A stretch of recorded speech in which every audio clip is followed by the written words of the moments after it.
titulada Un lugar al que volver, con María Calvo. Le decía hace un momento a María que esto no estaba planeado, entonces nada de lo que diga le hará justicia a la mujer que tengo aquí a mi izquierda. Y es verdad que podría extenderme, ¿no?, en el currículum de María, pues diciendo que es una jurista estupenda, profesora de Derecho Administrativo en la Universidad Carlos III y investigadora, divulgadora, pero pues se ha venido diciendo a lo largo de todo el Congreso que hay otras cosas como más definitorias y más esenciales, ¿no? Y en el caso de María, como titula uno de sus libros, ella es una madre orgullosa. Así titula un libro que publicó en 2024 y pues efectivamente es una madre orgullosa de 4 hijos y me atrevo a decir que es justo esto lo que le hace una voz valiente en la sociedad de hoy en día, una voz valiente, una voz verdaderamente femenina, que no rehúye al debate, ¿no? A todo lo que la invitan va, desde un tinglao hasta un colegio mayor, que he visto que has estado hace poco, pues en este congreso también, ¿no?, en artículos del debate, a todo se apunta. Y también es una aventurera, ¿no? Es una aventurera, como define ella, lo que es ser madre, una aventurera en un mundo hipermoderno. Estaba leyendo así rápidamente una entrevista que le hicieron cuando le entregaron un premio hace poco, en 2024, el premio de luchadora por la familia, si no me equivoco, y le preguntaban qué significa ser madre. Y decía, pues ser madre es ser una aventurera en un mundo hipermoderno, y es verdad, ¿no? También lo vemos, ¿no?, en la figura de María, aventurera, venirse hasta aquí, ¿no?, con todo lo que supone y todos los retrasos. Y bueno, ha publicado recientemente su último libro en abril de 2025 titulado Padre y Madre en la Sociedad Woke, en la editorial Rialp, si no me equivoco.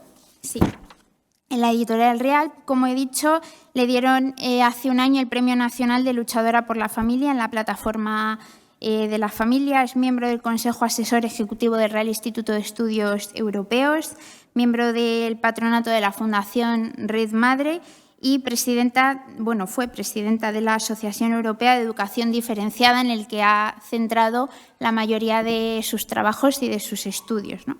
Hace unos días, como os comentaba, dio una conferencia en un colegio mayor de Santillana, Villanueva, y pues hicieron un resumen un poco de lo que estuvo diciendo María en esa conferencia, y me quedé con algunos datos que arrojaba en esa conferencia bastante tristes, ¿no? Decía que más de 100 millones de personas, más que en 2017, se encuentran solas, ¿no?, sin pareja, y que según algunas encuestas el 62% de las mujeres afirma que quieren estar solas para toda la vida.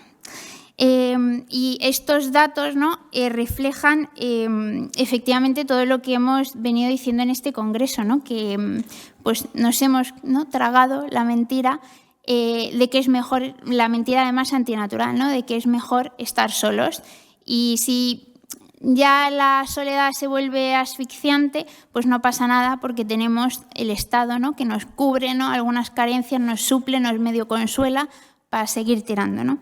Y justo con estos datos, ¿no?, y con esto que estoy diciendo, doy paso, ¿no?, al título de esta ponencia, que es Un lugar para volver.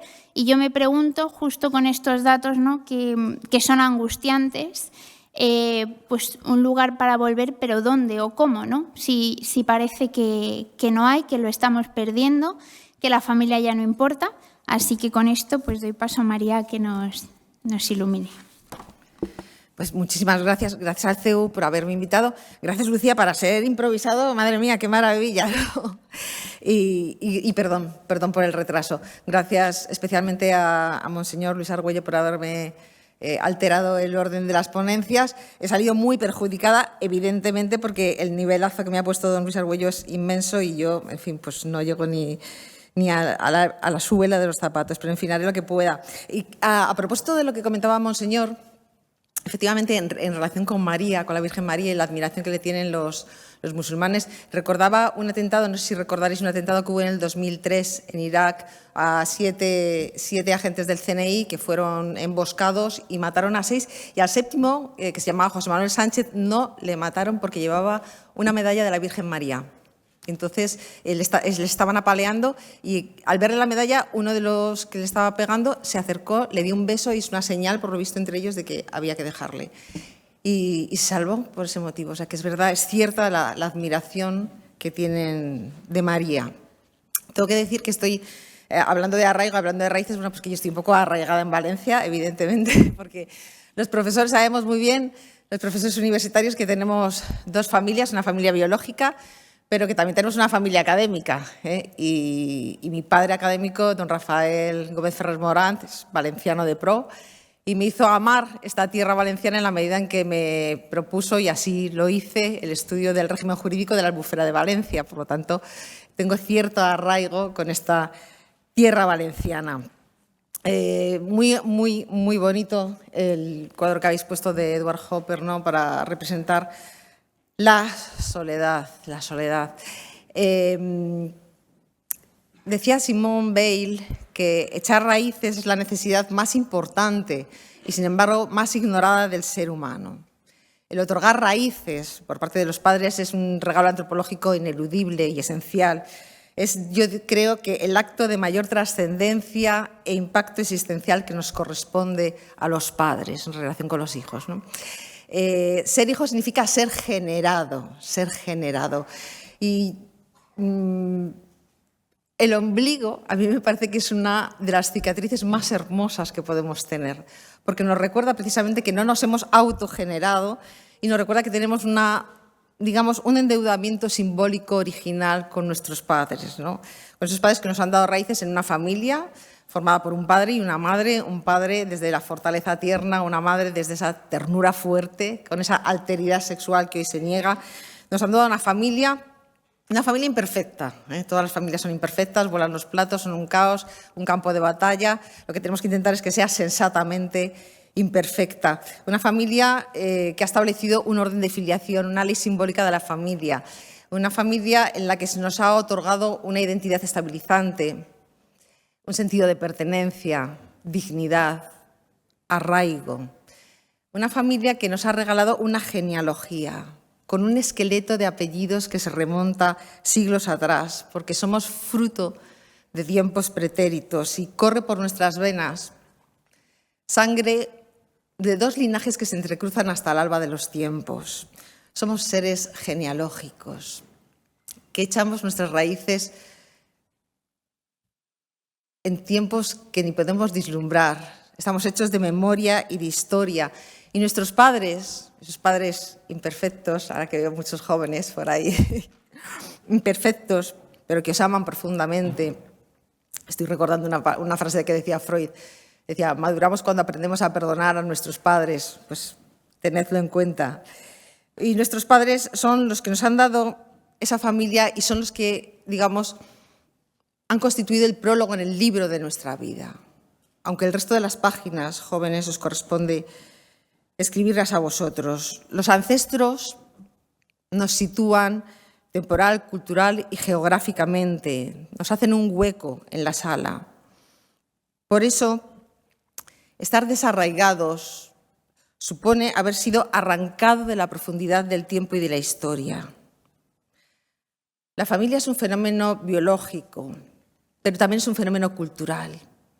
Y nos unimos con nuestros ancestros y nos hacemos solidarios con los descendientes por medio de esos ritos, tradiciones, costumbres que transforman una casa en un hogar, en un lugar al que volver precisamente, que le dan entrañas de pasado, como decía Ortega y Gasset, y en el que podemos gozar o disfrutar de ese calor vivificante de los antiguos símbolos. Pero es verdad que estamos sufriendo, como dice Byung-Chul Han, un colapso de lo simbólico. Estamos viviendo una alteración de los principales códigos simbólicos y una alteración dramática también de estas certezas, de esta necesidad que mostraba Simone Weil de raíces, estas disposiciones naturales, al fin y al cabo, esta necesidad antropológica. Nosotros mismos hemos provocado una voladura de los puentes que nos unen al pasado. Nos hemos lanzado por los aires y pensamos que la libertad supone también una ruptura de vínculos. Consideramos que los vínculos, el vínculo matrimonial, el vínculo materno-filial, nos subyugan, nos esclavizan, son una amputación de los placeres de la vida. Estamos viviendo en un relativismo descomprometido, somos nómadas sentimentales y efectivamente, como señalaba Lucía, el 62% de las mujeres encuestadas aquí en Valencia, en el Instituto Valenciano de Infertilidad, en el año 2023, dijeron, mujeres entre 25 y 45 años de edad y con un nivel económico bueno, dijeron que querían estar solas toda la vida, que no querían hombres, que son perturbadores, perjudiciales, que no querían hijos, porque, como digo, son la tiranía de la procreación, como decía Simone de Beauvoir, y que, por lo tanto, querían estar solas para tener su libertad. Se identifica soledad y libertad. Y, sin embargo, una libertad sin vínculos es realmente una forma inédita de esclavitud, porque es la esclavitud de mi yo autorreferencial, de mis caprichos, de mis impulsos, de mis instintos, de mis deseos. Y al final, en nombre de la libertad, pierdo la libertad. Acabo cayendo en la enfermedad del narcisismo, me intoxico de mí misma, de mi propia mismidad. Como decía don Luis Argüello, la plenitud no nos espera en esta tierra, pero desde luego la plenitud sin soledad es algo, en soledad es algo absolutamente imposible. Porque si hay una paradoja que es absolutamente real, es que los vínculos nos liberan, los vínculos nos dan libertad. Porque la libertad es, como dice don Higinio Marín, es precisamente aquello que tiene aquel que se da. Y la generosidad es la expresión suprema y sublime de la libertad, porque no hay nadie más libre que aquel que se da y que da su vida por amor. Hoy, sin embargo, tenemos varias manifestaciones dramáticas, algunas de ellas trágicas, de este desarraigo. Una de ellas, especialmente dolorosa, es la maternidad en soledad buscada de propósito. Cuando lo técnicamente posible se convierte en moralmente lícito, ilegal, para las mujeres, especialmente para las mujeres, es muy peligroso, porque sobrevuela sobre nosotras el fantasma de apropiación de la vida. Queremos transformar nuestros deseos en derechos y surge, porque la técnica y el derecho nos lo permiten, el derecho al hijo, algo que nos recuerda mucho a la esclavitud, por lo que tiene de derechos sobre una persona a cambio, además, de una transacción económica. Y la mujer en estas circunstancias puede decidir cuándo traer vida al mundo, incluso sin capacidad generativa, y puede decidir cómo traer vida al mundo. Un hijo perfecto, porque la ley lo permite, un hijo sin sexo, sin amor, sin padre, realizando una intervención egocéntrica sobre la vida del hijo con consecuencias existenciales. Un hijo sin padre físicamente, porque lo único que hace falta es la donación anónima de un gameto masculino, y sin padre simbólicamente, porque no es que pierda un padre, no es que en el lugar que le corresponde al padre no haya un hombre con nombres y apellidos, es que pierde toda una línea genealógica, no tiene genealogía. En lugar del padre hay el vacío, la nada, un agujero negro, un abismo aterrador. Hemos sustituido la tecnología por la genealogía. Y se produce en el hijo un menoscabo de su autocomprensión moral. ¿Quién soy yo? Se convierte en un aullido emocional que no recibe respuesta, porque este hijo carece de estirpe, carece de raíces, sufre un vacío insoportable. Dice Jean-Pierre Winter, que es un psiquiatra francés, que las rupturas en la continuidad de la genealogía tienen repercusiones psíquicas serias. Y es verdad, porque la incertidumbre respecto del origen siempre desasosiega los sueños de futuro. El Edipo de Sófocles nos muestra muy bien que la falta de padre no genera libertad, sino que genera caos, angustia, hambre de padre, orfandad. En estas circunstancias el hijo llega al mundo con una sensación de insensatez, mutilado, con fragilidad, sin hospitalidad. Y además vive en un tiempo amputado, porque nuestros ancestros, nuestra genealogía nos ubica en el tiempo, en el espacio. Tener un pasado, además, permite al individuo apropiarse críticamente del mismo. Es mejor tener un padre disfuncional que no haberlo tenido en absoluto. Recuerdo en Los hermanos Karamazov de Dostoyevsky que hay un momento en el que dicen que el mundo se salvará cuando los hijos acepten redimir los pecados de los padres.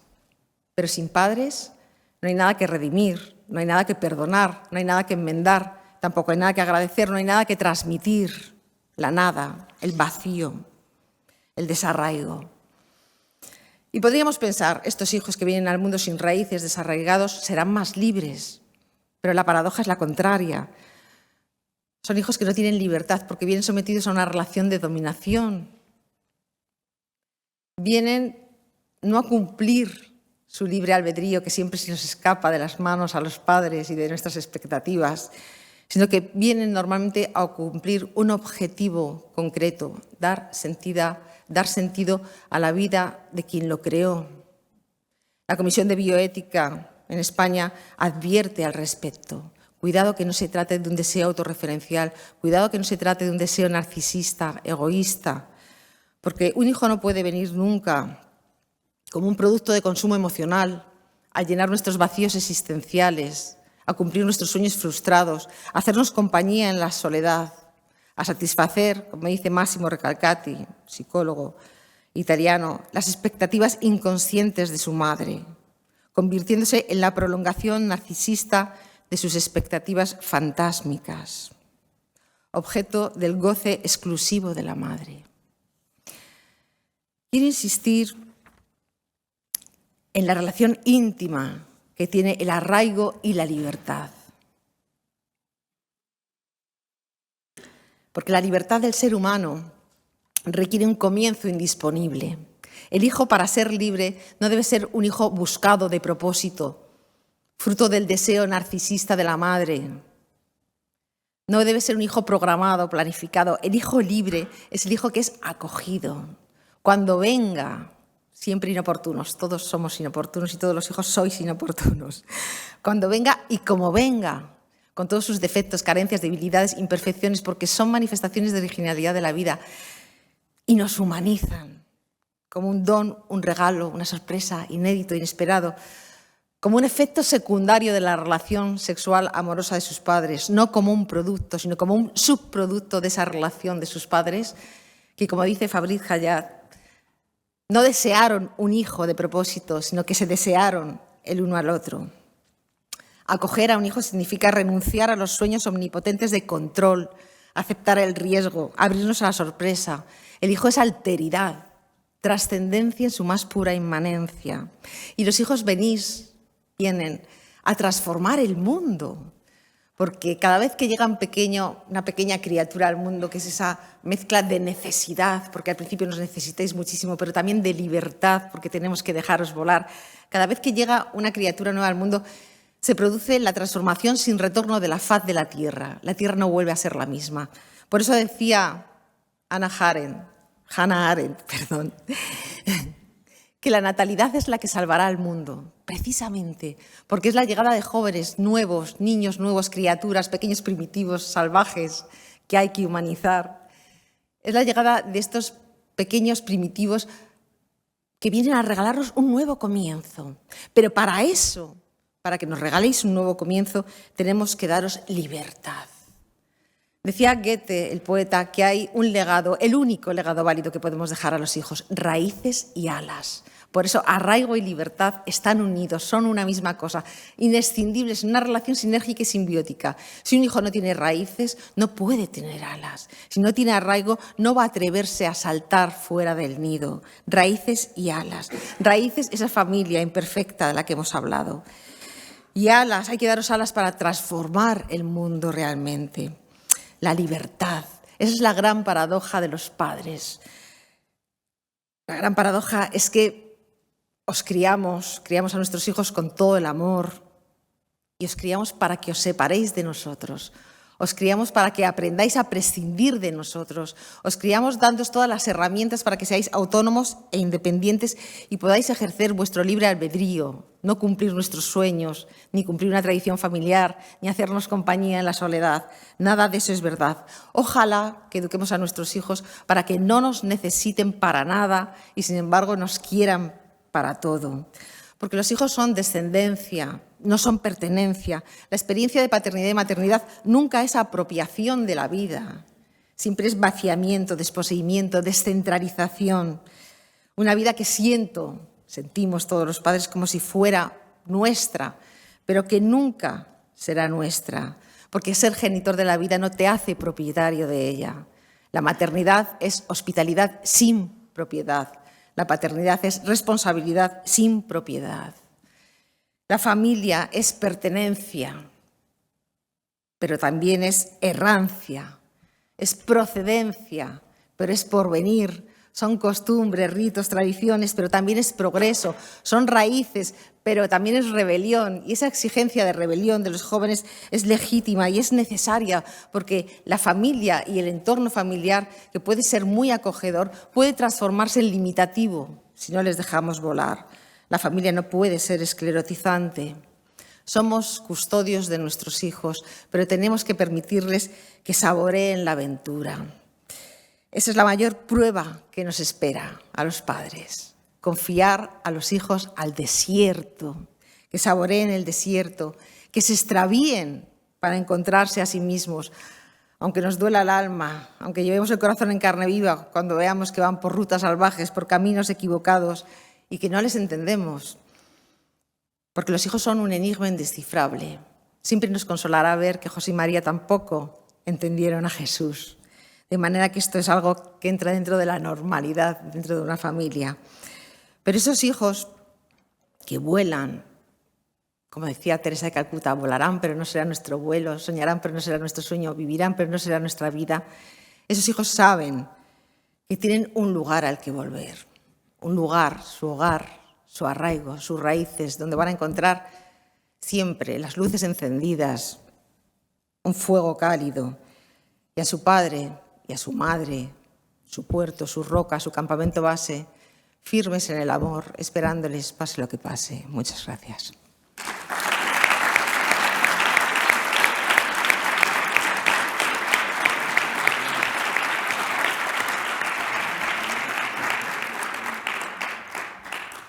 Gracias, María. Seguro que, ya tenemos manos levantadas, así que...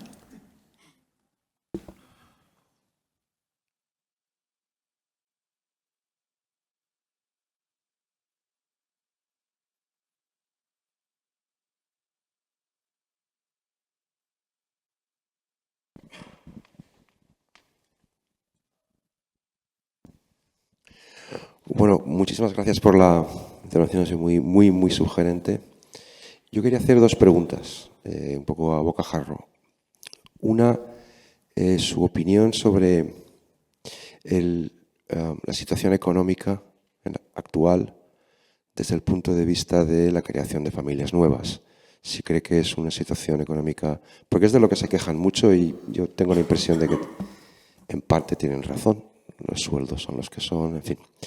Esa es una. Y luego la otra es, yo tengo la sospecha de que se ha exagerado muchísimo el concepto de familia nuclear, como si fuera algo que podría prescindir de, digamos, la experiencia transgeneracional de los abuelos, de los tíos, de los... Tengo la sensación de que, no sé si lo comparte o no, que hemos creado una ficción de la familia nuclear como algo autosubsistente y aspiracional, ¿no? De la familia nuclear. Yo no sé si está usted de acuerdo conmigo, yo creo que es una ficción. Esa noción de la familia nuclear como lo único necesario. Históricamente, además, no se comprueba eso, se comprueba más bien lo contrario, ¿no? La familia como algo extendido. Gracias. Gracias. Gracias por la pregunta. En cuanto a los términos económicos, bueno, yo tengo 4 hijos, los 4 han volado del nido, a pesar de las dificultades económicas. O sea, el pequeño tiene 22 años, el mayor 32. Una de ellas se ha casado precariamente, pero se ha casado porque es lo que quería, era casarse, ante todo y sobre todo, y no esperar a tener el sacacorchos de casa, en casa y todo bien puesto, ¿no? Se ha casado sin casa, sin nada en el banco, pobres. Bueno, pues se han casado, ¿no? Pan y cebolla, ¿no? Como decía Miguel Hernández. De manera que esa precariedad económica existe, es verdad, pero también es verdad que, en fin, yo cuando miro atrás y miro mi familia, yo soy la pequeña de 8, yo desayunaba pan rallado, es decir, cuando el pan se quedaba duro, mi padre lo rallaba y a la mañana siguiente el pan rallado se echaba en la leche y ese era el gran desayuno. Yo recuerdo que mi sueño era, y perdonadme que cuente anécdotas personales, luego me pondré más filosófica, pero de momento con los pies en la tierra. Yo recuerdo también que mi obsesión era tener una muñeca a pilas, porque era el momento en que, efectivamente, como decía don Luis Argüello, no teníamos internet, no teníamos móviles, pero salieron las muñecas de pilas que se bebían un biberón. Y yo recuerdo que como pequeña de 8, pero pequeña, al fin y al cabo, yo quería una muñeca de pilas y mis padres me dijeron que eso era un sueño que jamás iba a realizarse, ¿no? Pues recuerdo que la creatividad de la carencia, yo creo que la carencia es el motor del deseo, es lo que nos hace percibirnos como seres vivos y es uno de los mayores regalos que yo he recibido, la carencia, no tener cosas, no tener bienestar.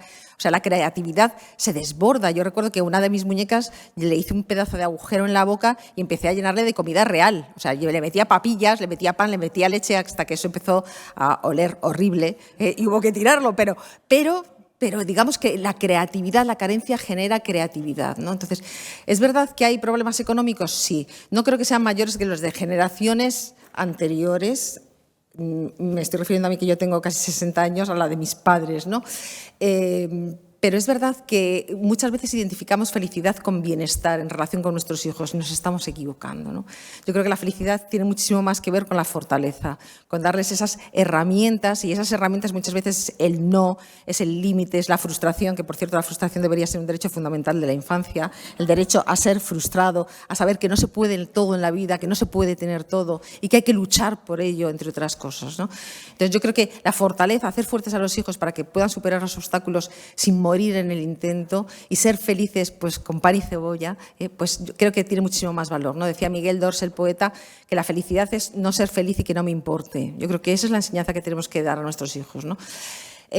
Por otro lado, bajando los pies a la tierra, antes cuando los padres morían antes, porque la esperanza de vida hace 25 años era de 70 y tantos años solamente, pues los hijos se beneficiaban de la herencia rápidamente. Entonces, eso evidentemente ha acabado, ¿no? Porque tenemos abuelos de 100 y más años, de manera que nuestros hijos pueden esperar a tener 60 años para tener una herencia, ¿no? Entonces, no pueden esperar a que nos muramos, ¿no? De manera que expertos en familia como María Cheriotti proponen al respecto que los padres vayamos haciendo lo que les habríamos donado, que se lo vayamos donando en vida, por ejemplo, si quieren formar un matrimonio, ¿no? Es decir, si quieren formar una familia, pues ayudarles a formar una familia. Es decir, es que tienen 25 años, bueno, 25 años, es que no es tan poco, que ahora mismo pues, se han casado con 25 años, es una edad maravillosa para tener hijos. Lo que es terrible es cambiar pañales en la perimenopausia, eso no hay quien lo soporte. Entonces, con 25 años se quieren casar y evidentemente la situación es la que es porque están todavía estudiando, porque han acabado la carrera, pero hay un máster de habilitación y luego hay otro máster de, en fin, echarles una mano de lo que les habría en su caso correspondido, ¿no? Eso es lo que recomienda María Cheriotti. Yo personalmente, en nuestro caso, con nuestra hija que se casa pobre, no lo hemos hecho. Entonces, se están sacando las castañas del fuego como pueden, pero son tremendamente felices, ¿no? En relación con la segunda pregunta que me comentabas, la familia nuclear.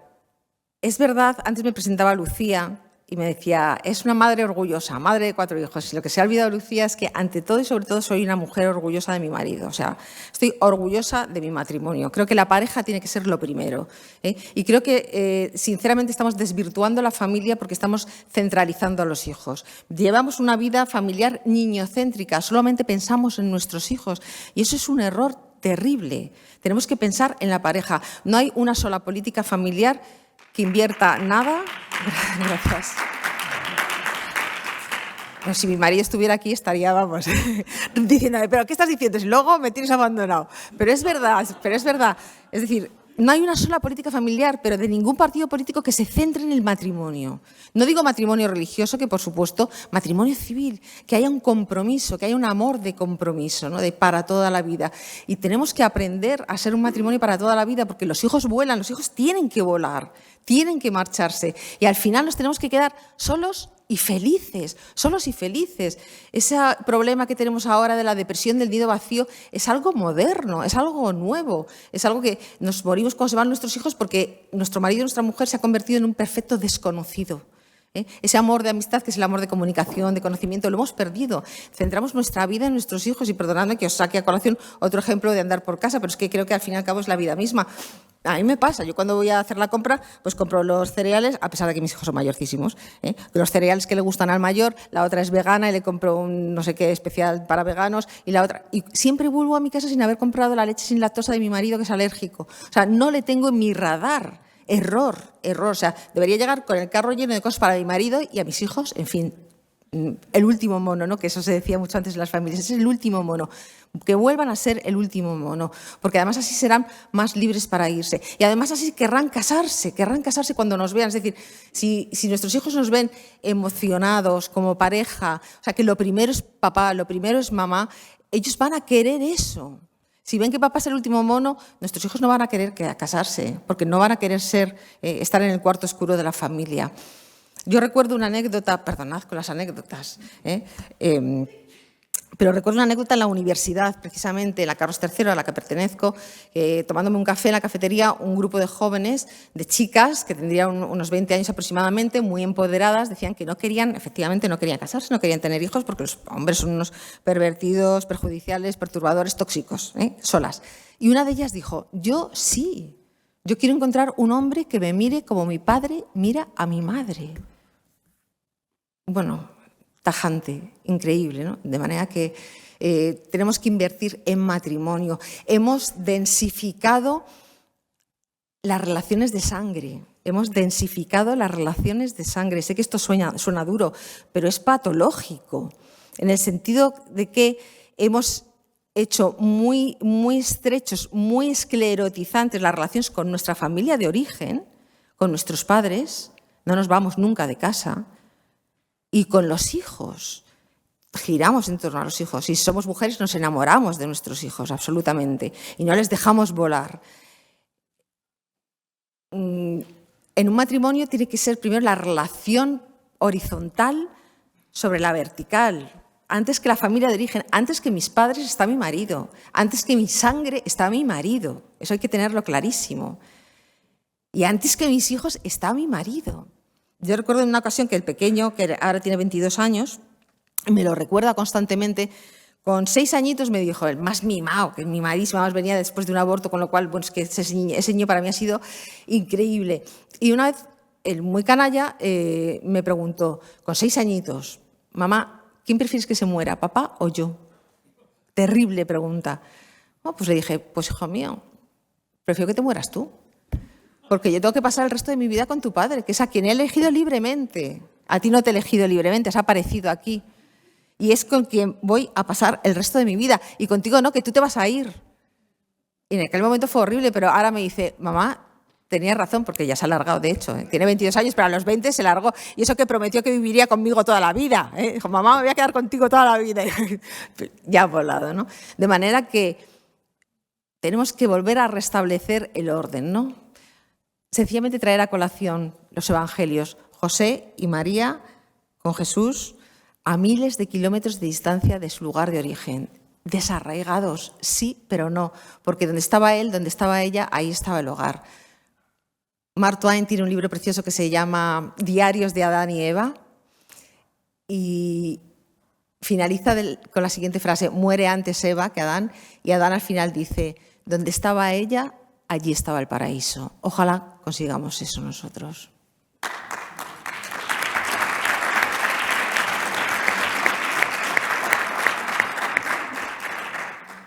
¿Da tiempo a alguna pregunta más?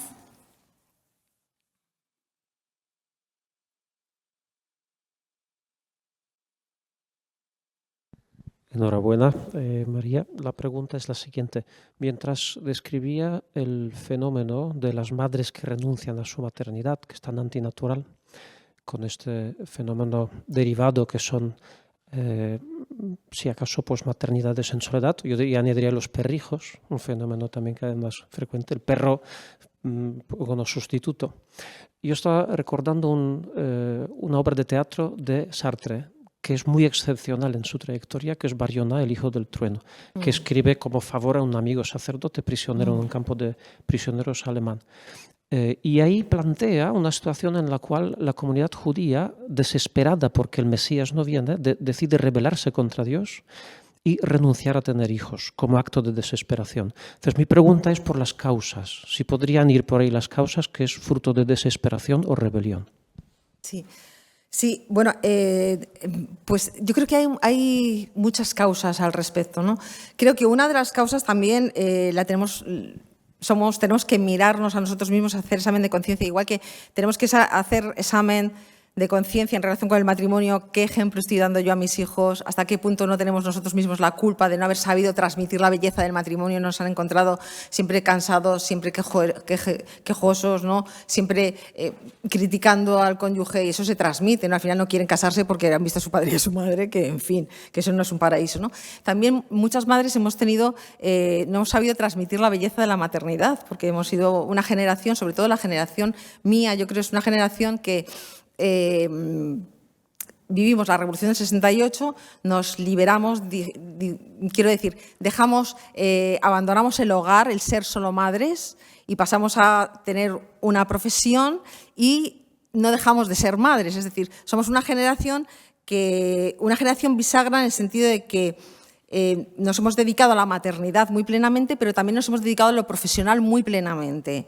Y nos han vendido una historia que es una falacia, es una mentira de que se podía todo. Nos vendieron la historia, la mentira de que más vale calidad que cantidad, es decir, tú llegas 10 minutitos y le das un beso al niño y eso ya es una calidad tremenda y ya has tranquilizado tu conciencia y tu sentido de culpa de haber estado 8 horas fuera de casa, ¿no? Entonces, yo pertenezco a esa generación, es una generación de mujeres estresadas, agobiadas, agotadas, cronificamos el cansancio, mujeres que en el trabajo pensábamos en los hijos, en casa pensábamos en el trabajo, no estábamos ni en un sitio ni en otro, esa es la realidad.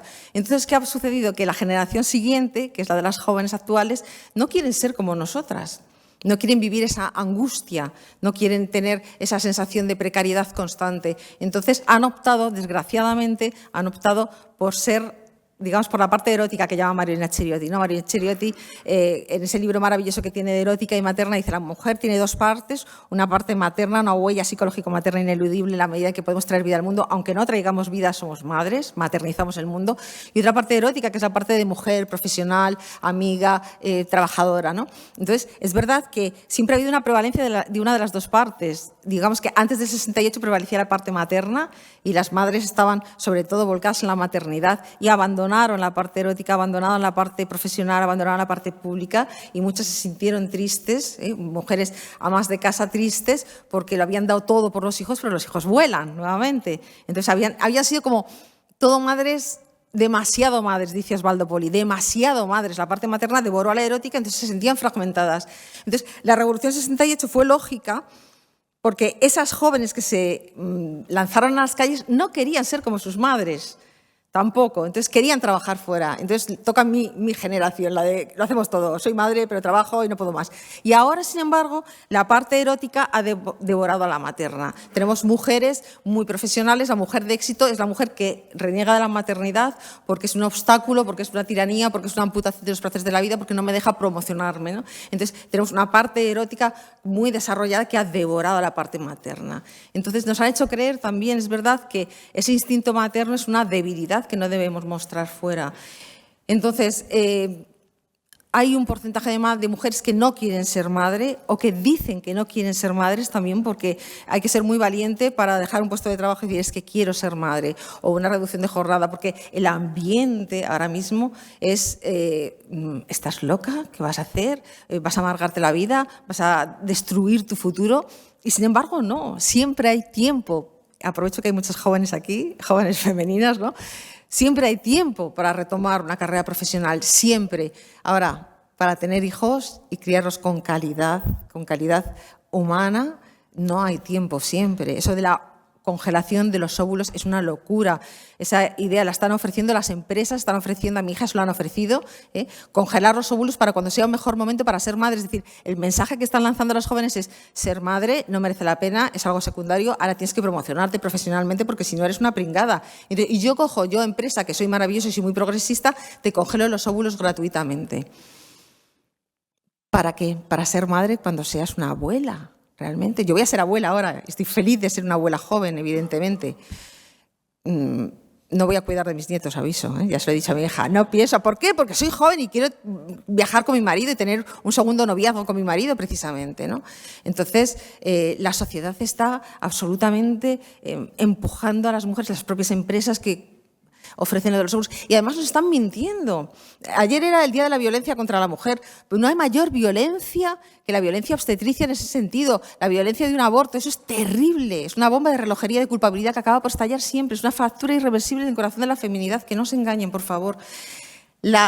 Técnicas de reproducción asistida nos destrozan psíquicamente, nos destrozan físicamente, es un bombeo hormonal y una serie de pruebas médicas y un dineral, evidentemente, que te tienes que dejar por el camino, una tensión, en fin, eso es violencia contra la mujer. Entonces, en vez de favorecer la maternidad joven, natural, despreocupada, entonces, yo creo que hay muchos factores que confluyen en que las mujeres no quieran tener hijos actualmente, ¿no? Y además es un buen momento para tener hijos porque, curiosamente, lo que estamos olvidando en todas estas políticas es al hombre, nuevamente. El hombre, vamos a ver, si estamos bien acompañadas y ahora mismo, por suerte, los jóvenes sois increíbles, queréis pediros el permiso de paternidad, cambiáis pañales, dais papillas. El otro día le decía mi hija a su marido: cariño, plánchame el traje marrón que me lo voy a poner esta noche. Y el marido planchando el traje, es que eso no lo he visto yo en mi generación, pero vamos, le digo yo a mi marido, que es súper liberal y súper progresista, que me planche un traje y me dice: pero vamos a ver, no sabe coger una plancha. Y súper maravilloso mi marido, yo le adoro. Pero es así, es una generación de hombres maravillosos. Entonces, aprovechar para tener hijos con esos hombres que se quieren quedar en casa, que quieren quedarse en casa. Ahora bien, dejarles que se queden como un hombre, como lo que son. Un padre, no una mamá bis. Tienen que hacer las cosas a su manera. Y es muy distinta de la nuestra. Nosotros en la universidad, yo hace muchísimos años, en el 95, estuve en Harvard gracias a una beca, que no sé ni cómo la conseguí porque no tenía las condiciones para tenerla, pero estuve allí y allí ya se tomaban el permiso de paternidad los hombres y comentaban, entre las profesoras comentaban, cuando una mujer, una profesora, se pedía el permiso de maternidad, pero es que nos pasa ahora también, se pedía el permiso de maternidad, volvíamos, porque a mí ya se me ha pasado el arroz, pero volvíamos agotadas, con malos pelos, con mala cara, no habíamos podido hacer nada, porque habíamos tenido un hijo y era a lo que nos habíamos dedicado. Cuando un padre se pedía el permiso de paternidad, volvía con un libro debajo del brazo. Había investigado y escrito durante los meses de paternidad. Y eso lo criticaban, y yo también lo criticaba, pero ahora me he dado cuenta, hace mucho tiempo que me he dado cuenta, digo, no, ¿por qué? ¿Por qué criticaros? Maravilloso, el estilo masculino paternal es ese. Es el estilo de observar sin intervenir constantemente, que es el estilo femenino maternal, de controlarlo todo, que no se ahogue, si llora estoy ahí encima. El padre no, el padre observa, salvo que se vaya a beber una botella de lejía, evidentemente, el padre observa y deja libertad, ¿no? Es maravilloso, ¿no? Entonces, bueno, pues aprovecharos, nuevas generaciones, de que estos hombres son hombres dispuestos a todo y, en fin, tened hijos jóvenes, porque no hay nada igual que una maternidad en juventud. María, muchísimas gracias. Ojalá poderte escuchar todo el día.